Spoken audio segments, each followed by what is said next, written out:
농민이라고 인정하는 기준이 뭐가 있을까요? 농지원부에 등재가 돼야 돼요. 그렇죠. 농지원부가 있어야만 어디에 가입할 수 있어요? 농협의 조합원으로도 등록을 할 수 있고,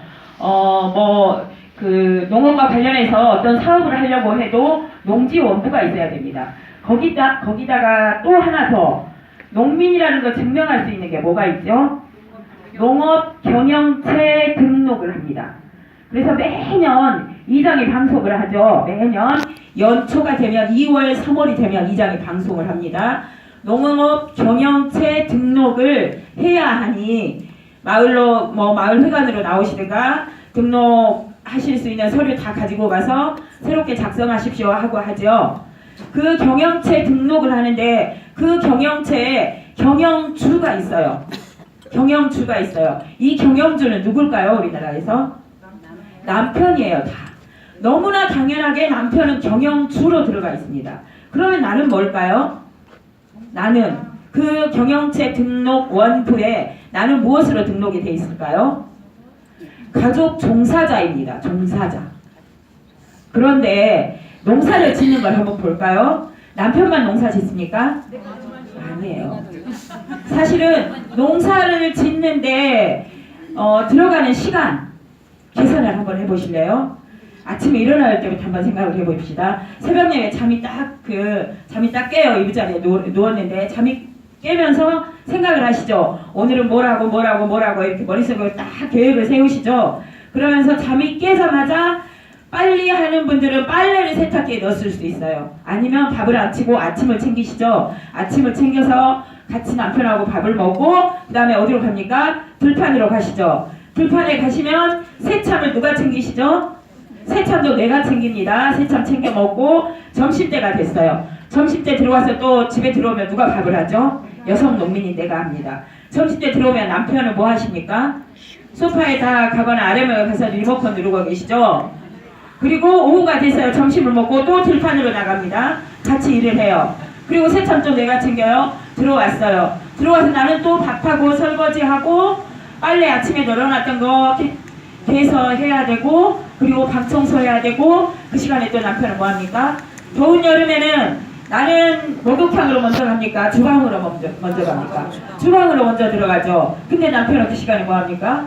목욕탕으로 들어가서 샤워 시원하게 하고 나와서 또 리모컨 누르고 계시죠. 그 시간에 나는 쫙하고 부지런히 가서 밥을 합니다.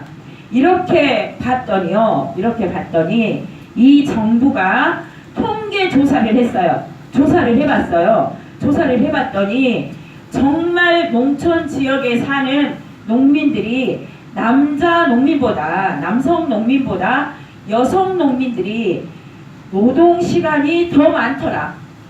그러니까 농사를 위해서 쓰는 노동시간도 더 많더라. 거기다가 여성 농민은 뭘 해야 됩니까? 집안 살림해야 되고 부모님을 모시고 살면 또 부모를 봉양해야 되고 자식을 키워야 되고 이런 다양한 활동을 하는 것들이 사실은 여성 농민입니다.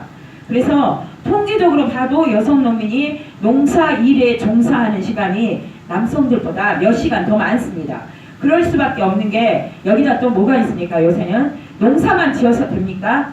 안 되죠. 저는 매실 농사를 지으면 매실 엑기스를 원액을 많이 만들어요. 장아찌도 많이 만들어요. 그리고 이제 집에 모가나 돌배나 이런 것들이 있어요. 그럼 이거 다 썰어서 말려서 차로 또 판매를 하거든요. 그런 가공을 할 수밖에 없는 지금 농업의 현실이잖아요. 정부에서 가공도 하라 그러죠. 그냥 농사만 지어서 팔기만 하면 되는 게 아니라 가공도 해라. 또 뭘 하라 그러죠? 유통도 하라 그럽니다. 또 뭘 하라 그렇습니까? 체험까지 하라 그럽니다. 그리고 내 마을에 체험마을 아닌 마을 혹시 있으세요? 우리 마을이 마을 사업을 받아가지고 체험마을도 운영하고 마을에 가공공장도 짓고 이렇게 하는 마을들이 요즘 대부분이에요. 그리고 택배를 보낼 수밖에 없죠. 그 택배를 보내기 위해서 예쁘게 선별하고 박스에 담고 택배 운송장 쓰고 이거 누가 대부분 다 합니까? 여성 농민들이 대부분 다 합니다. 그리고 가공을 하는데 그 가공 누가 해야 됩니까? 대부분 보면 이 모든 게 여성 농민한테 돌아옵니다. 그리고 체험 마을을 만들었어요. 선진지 견학한다고 우리가 이렇게 견학을 온 것처럼 우리 마을에 다른 지역에서 체험을 하러 온다고 오죠.